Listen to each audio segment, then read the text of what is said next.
laisa lil insani illa ma sa'a min khairin falaisa lahu min sa'yin wa min sa'yi ghairihi min al khairi syai' wa inna sa'yakum sawfa yura. Itu ayat pendek. Itu jalalannya. Artinya sesungguhnya tidaklah ada bagi seseorang kecuali yang melalui usahanya. Kan masih bahasa kita. Datanglah tafsir, Pak. Ini Sawi. Di Sawinya dia bilang ini panjang, Pak.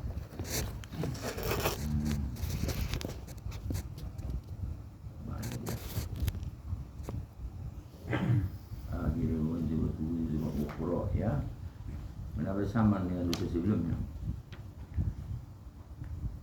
Wa'an mukhaffafatun minas thaqilah wa ismuha mahzuf huwa domirus syan wala tangkus wa laysa lil insani illa ma sa'a. Ayat itu iskalata hadzal hasri bi umurin iskalata hadzal amri umri, membuat muskil sakala muskil susah, mengkelirukan sulit, bersulit kalau ini dikaitkan dengan beberapa hal. Kata Sabsuzuli, satu, ini kaidah anna dalla ala khairi kata fa'ilihi, menunjukkan sesuatu kepada kebaikan pun sama pahalanya dengan orang yang berbuat. Dan itu juga ada di hadis. Kedua, wa minha wal ma'na zurriyatahum bi imanin, cucu-cucu kami mengikutlah sesuai dengan keimanan kakeknya. Kan dari kakeknya cucu ini. Wa minha idza mata ibnu adam inqata'a amaluhu illa min salasin. Ini yang kita kaji biasa. Meninggal seseorang putuslah amalnya. Amal dia yang putus. Yang mati. Pertanyaan. Orang lain beramal bisa sampai kepada dia. Tunggu dulu. Ini kata dia, makanya istisqalkan. Berikut. Qala Syekh Taqiyuddin Abdul Abbas Ahmad ibn Taimiyah. Man ya'taqada anna al-insana la yantafi' illa bi'amilihi faqad kharaqal ijma'. Ini Ibnu Taimiyah. Orang yang meyakini seperti itu tidak bisa sampai bagaimana dia paham dari laisa lil insani ma sa'a. Ini sangat muskil. Wa arahu huwa min mansukhil hukmi. Menurut dia Ibnu Taimiyah, ayat ini namanya mansukh hukum, bukan mansukh qiraat. Mulailah terkuat jalan kan? Mansukh hukum ya. Ya. Kemudian kalah matanya. Faqad kharaqal ijma'. Ini memang sudah kharaq, menyalahi ijma' para ulama. Itu yang kita akan lihat. Bertentangan dengan ijma', ya kan? Wa dzalika batil. Itu untuk dia merupakan sesuatu yang batil. Min wujuhin katsiratin. Ahaduha annal insana yantafi'u bid-du'a. Doa kenapa bisa bermanfaat? Balik dia ke situ. Kan tadi yang kita kaji ayat ini, hadis kan enggak bertentangan hadis dengan Quran. Wa inti'ahu malu bi amlil ghair, bermanfaat kepada orang yang lain. Berikut, anna Nabi sallallahu alaihi wasallam yasfa'u ahlal waqfi wa qufi fil hisab. Sungguh Nabi kita menjanjikan dia akan memberi syafaat kepada orang yang berwakaf nanti di yaumil hisab. Nabi dengan wakaf, ya, dengan wakaf dia akan memberikan syafaat, ya. Bidukhulihah, masuk surga. Salisu ahli al-kabair. Begitu juga yang ketiga, bagi orang-orang yang melaksanakan dosa besar akan keluar dari neraka. Kan ada hak istimewa. Hak istimewa bagi Allah dan Nabi untuk meminta. Kalau Nabi meminta kepada Allah untuk membebaskan orang yang berdosa besar, ada hak. Itu bertentangan katanya.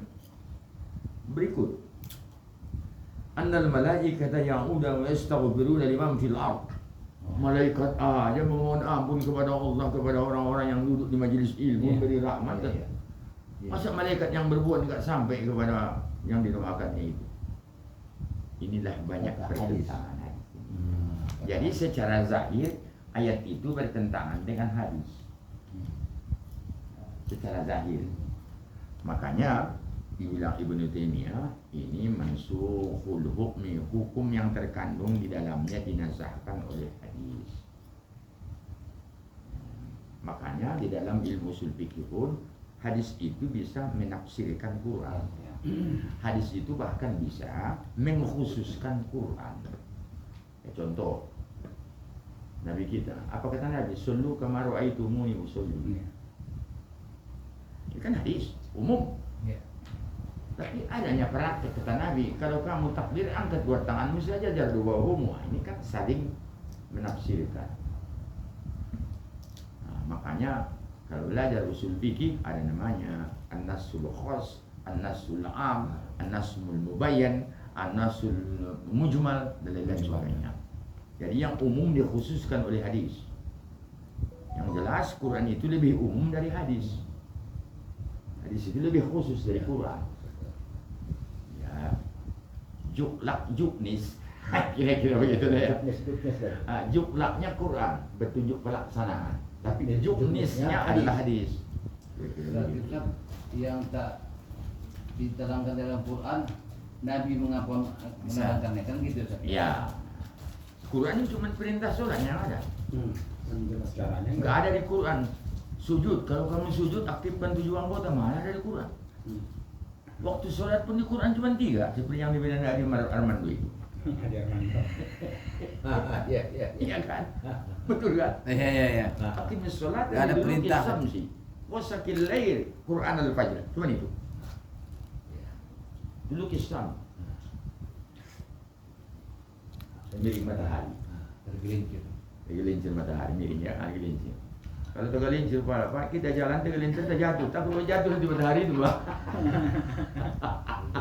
Miring dari garis tengah maksudnya Pak ya. Udah melewati garis tengah khatulistiwa, ya kan? Jadi menurut Adi Armando berani dia bilang begitu. Kita marah kalau kurang ilmu, kalau berilmu nggak pada marah Pak.